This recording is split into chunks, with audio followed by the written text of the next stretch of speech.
খুব ঠান্ডা না? উষ্ণ একটা ওয়ার্ম ওয়েলকাম জানাচ্ছি ভারতবর্ষে ভারতনগরের ততুল্লায় দীপান্বিতা কৃষ্ণা। আর আনছি একটা দারুণ ঝটজলদি পোলাওয়ের রেসিপি। এখানে একটা বড় সাইজের আমি একটা প্যান নিয়ে নিয়েছি, বেশ চওড়া দেখে। এটাকে গরম করতে দিয়েছি প্যানটাকে। আজকে ভাবলাম গরম হয়ে গেছে, এখানে আমি সাদা রিফাইন্ড অয়েল দিয়ে দিচ্ছি। আজকে ভাবলাম বাড়িতে একদম ভাত না খেয়ে একটু কিছু অন্য খাই। এমনিও আজকে সোমবার, মানডে একটা নিরামিষই খেয়ে থাকি আমরা, তা রোজ রোজ ভাত ডাল তরকারি। তো বাড়ির সবাই বলছে আজকে একটু অন্য করো, তো তাই ভাবলাম আজকে একটু পোলাও বানিয়ে ফেলি, সবার পছন্দসইও। আর ঘরে যা আছে সেই টুকটাক জিনিস দিয়েই বানাচ্ছি। দিয়ে দেবো অল্প করে একটু ঘি। পোলাও একটু ঘি না দিলে চলে না।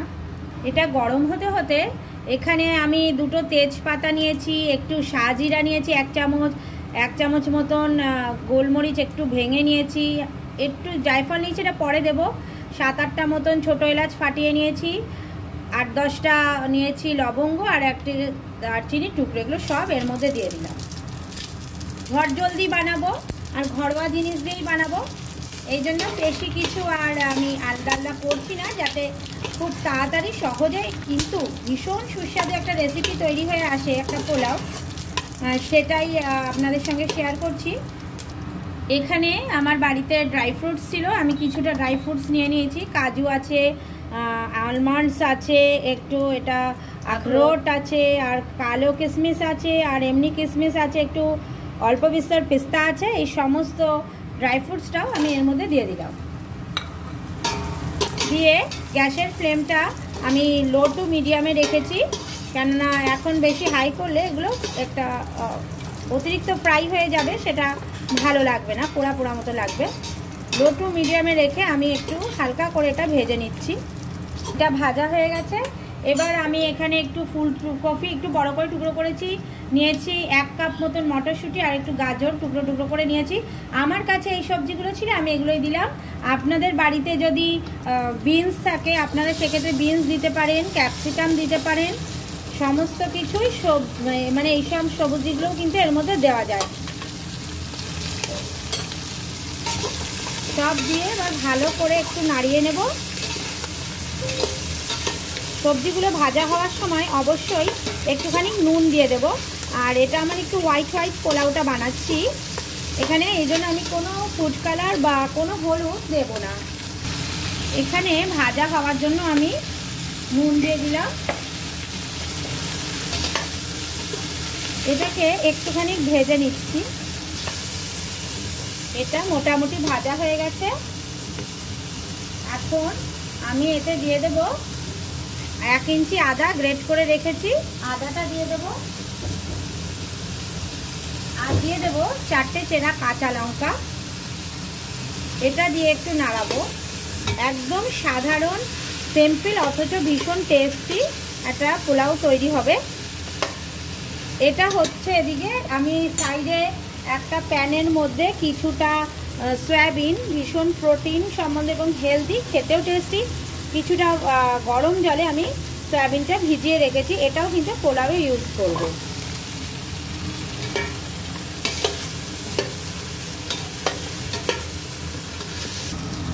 সয়াবিনগুলো দিয়ে দিলাম, দিয়ে ভালো করে আবার একবার চালিয়ে নেব, সুন্দর করে মিশিয়ে নেব। সয়াবিনটা দিয়ে বেশিক্ষণ আর নাড়াবো না। সবজিগুলো ভাজা হয়ে গেছে, সবজিগুলো কিন্তু ভীষণ কালারফুল লাগছে।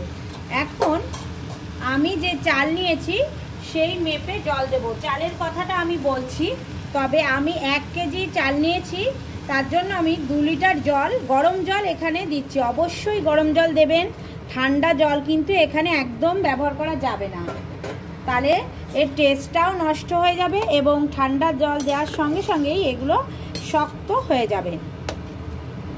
যেটা দেখানোর সেটা হলো আমি এখানে কোনো বাসমতি রাইস নিইনি। আমি যেহেতু বললাম যে আজকে সবাই বলছে বাড়িতে চলো একটা কিছু ভাত চাল রান্না বান্না, তাই আমি রেগুলার রাইসই এখানে কিন্তু নিয়েছি। আমি যে বাড়িতে রোজ চাল রান্না করি, রাইসটা রান্না করি, সেটাই নিয়েছি। সেটাই আমার খুব সুন্দর চাল, খুব ভালো পোলাও হয়। আপনারা কিন্তু এই চালটা স্কিপ করে অবশ্যই বাসমতি রাইস বা যে যার পছন্দের যে কোনো চাল দিয়ে কিন্তু এই পোলাওটা করতে পারেন, সেটাও কিন্তু ভীষণ ভালো হয়। আমি এই চালটা এবারে এখানে দিয়ে দেবো। যেহেতু জলটা আমার গরম, এটা কিন্তু ফুটে যাচ্ছে, আমি চালটা এবার এর মধ্যে দিয়ে দেব। আচ্ছা, চালটা দেওয়ার পর আগে আমি এখানে প্রয়োজন অনুযায়ী নুনটা দিয়ে নিচ্ছি। আমি প্রথমে 1 চামচ নুন দিয়েছি। আমার যেহেতু 1 লিটার চাল, তাই জন্য এখানে আমি আরও 3 চামচ মতো নুন দেব। জলটায় এখন নুনটা বেশি মনে হলেও এটা কিন্তু পরে গিয়ে একদম চালের সঙ্গে সেট হয়ে যাবে। নুনটা পরিমাণ মতো দিয়ে দেবো। হ্যাঁ, আপনারা আপনাদের পরিমাণ যে যেরকম বাড়িতে নুন খান, বা কেউ যদি মনে করেন যে একটুখানি ঝাল ঝাল পোলাও খাবো, সেক্ষেত্রে ঝালের পরিমাণটা এবং নুনের পরিমাণটা আপনারা নিজেদের মতন অ্যাডজাস্ট করে দেবেন। আমি এবারে চালটা দিয়ে দিচ্ছি।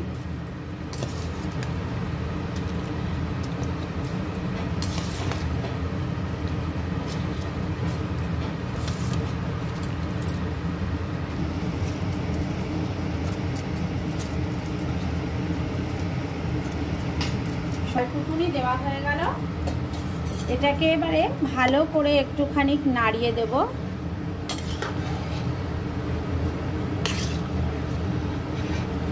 নাড়িয়ে দিয়ে এটা আমি ঢেকে দেব। ঢেকে দিয়ে যতক্ষণ না ফুটে চালটা জলটা মজে আসছে, প্রায় 6-7, এটা যেহেতু আমার রেগুলার ইউজের চাল, সেক্ষেত্রে আমার 8 থেকে 9 মিনিট টাইম লাগবে। আমি ঢাকা দিয়ে রাখবো। আর বাসমতি রাইস হলে কিন্তু অবশ্যই চালের পরিমাণ বুঝে 5 থেকে 6 মিনিট মতো রাখবেন। তাহলে আমি আবার 8 থেকে 6 মিনিট বাদে এটা খুলে দেখাচ্ছি।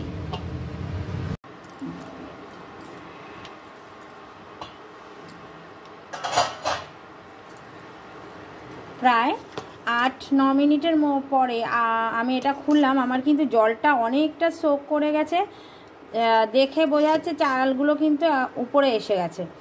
জল কিন্তু এখনও আছে, সাইড দিয়ে দেখলে এই যে সাইডটা একটু ভালো করে এই দিকটা দেখা, এখানে কিন্তু এবার আমি একটা দমে বসাবো। দমে বসানোর জন্য এটা রেডি। জলটা একদম নিচে, ওপরে কিন্তু এগুলো ফুলে গেছে। এখন যেটা করব সেটা হলো আমি এখানে দিয়ে দেব একটু চিনি। আপনারা চিনি যদি কম খান তাহলে কম দেবেন, কিন্তু এখানে কিন্তু চিনিটা একটু দিতেই হবে, যেহেতু পোলাও বলে কথা, একটু চিনিটা এখানে দিতে হবে। আর দেব গরম মশলা। এটা আমার হোমমেড গরম মশলা। আপনারা বাইরে থেকে যে গরম মশলাগুলো পাওয়া যায় বিভিন্ন কোম্পানি, সেইগুলোও কিন্তু এখানে ব্যবহার করতে পারেন। আমি একটু অল্পই দিলাম, লাইট পোলাও বানাচ্ছি।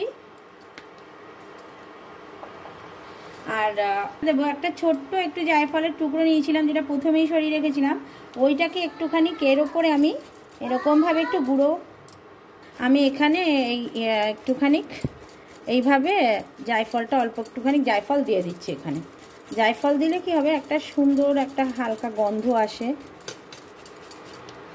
ব্যাস, আর দেবো না। দিয়ে ভালো করে এবার এটাকে একটু নাড়িয়ে নিয়ে আমি এটা দমে বসাবো। সমস্ত গরম মশলা, যে চিনিটা দিলাম, জায়ফলের গুঁড়োটা দিলাম, সমস্ত কিছু দিয়ে একটু হালকা ভালোভাবে একটু নাড়িয়ে দিয়েছি। নাড়িয়ে দিয়ে আমি এটাকে দমে বসিয়ে দেব। দমে তো বসানোর জন্য আমি এখানে কোনো ফয়েল ইউজ করছি না। ভালো করে ঢাকনাটা চেপে দিলাম। এখানে 3টে আমার ঢাকনাটা ওই রয়েছে, তাই একটু আটা মাখা ছিল, এই আটা মাখাটা দিয়ে এটা আটাটা দিয়ে আমি এটা চেপে দিলাম। ব্যাস, এটা আমার দমে বসানোর জন্য রেডি। এবার আমি এটা দমে বসাবো। এবারে আমি গ্যাস জ্বালিয়ে একটা তাওয়া এখানে বসিয়ে নিয়েছি। তাওয়াটাকে একদম পুরো হাইটা মানে ফ্লেমটা হাই করে এটাকে পুরো হিট করে নিচ্ছি। করে আমি ডেচকিটা এটা ধরে এর ওপর বসিয়ে দেব। ব্যাস, আমার দমের জন্য পোলাও কিন্তু রেডি। এটাকে আমি প্রথমে হাই ফ্লেমে 6 থেকে 7 মিনিট লাগবো, তারপরে ফ্লেম একদম লো করে দিয়ে 20 মিনিট মতন রেখে বন্ধ করে দেবো। আর বন্ধ করার সঙ্গে সঙ্গেই কিন্তু খুলবো না, প্রথম সবসময় যে কথা বলে থাকি যে এটাকে স্ট্যান্ড মোডে কিন্তু একটু 10 মিনিট রেখে তারপরেই খুলবো। তাহলে সমস্ত প্রক্রিয়া হয়ে যাওয়ার পর দেখাচ্ছি। প্রথমে 6-7 মিনিট হাই ফ্লেমে, তারপরে লো ফ্লেমে 20 মিনিট, স্ট্যান্ড বাই মোডে রাখবো 10 মিনিট, তারপরে খুলে সার্ভ করে দেখাচ্ছি। ঠিক আছে, আমার পোলাওটা রেডি হয়ে গেছে। 10 মিনিট কিন্তু গ্যাস ফ্লেম বন্ধ করেও আমি এখানে রেখেছিলাম। এখন আমি পোলাওটা খুলে দেখাচ্ছি। পোলাও কিন্তু খুব সুন্দর হয়েছে, সুন্দরভাবে রেডি হয়েছে আর খুব ঝরঝরে। আমি নিচের থেকেও তুলে দেখাচ্ছি, কোনো লাগেনি এবং কোনো জলও কিছু নেই। ফুলকপিগুলোও কিন্তু সুন্দর পাওয়া যাচ্ছে। অনেক সময় হয় না ফুলকপি গলে যায়, সেই সবও কোনো ব্যাপার নেই। এই যে সমস্ত কিছু কিন্তু গোটা গোটা রয়েছে। আর এটা যে কতটা ঝরঝরে হয়েছে সেটা তো দেখে বোঝাই যাচ্ছে। একটুখানি ভালো করে আর কি নিচের থেকে ওপর অবধি একটু নাড়িয়ে নিচ্ছি, যেহেতু বিরিয়ানি না এটা, সেরকম কাটের ব্যাপার নেই। দেখতেই পাচ্ছেন কত সুন্দর ঝরঝরে, কি সুন্দর আমার এই পোলাওটা রেডি হয়েছে। এবার এই পোলাওটা সার্ভ করে দেখাচ্ছি।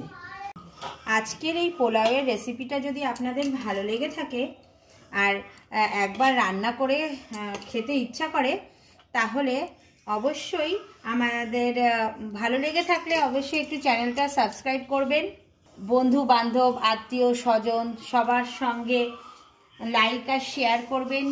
সকলে ভালো থাকবেন। এরকম সাধারণভাবে ঘরোয়া পদ্ধতিতে পোলাও বানিয়ে খাবেন। পোলাওয়ের সঙ্গে আজকে সার্ভ করছি একটু পনিরের তরকারি আর শসা। এই দিয়েই আজকে আমাদের মেনুটা সেট করেছি। তো সকলের সুস্থতা কামনা করছি এবং সকলেই যেন ভালো থাকেন এই আশা করছি করে আজকের মতন রাখছি। আসবো আবার কোনো নতুন রেসিপি, সুন্দর কোনো খাবারের সঙ্গে। নমস্কার।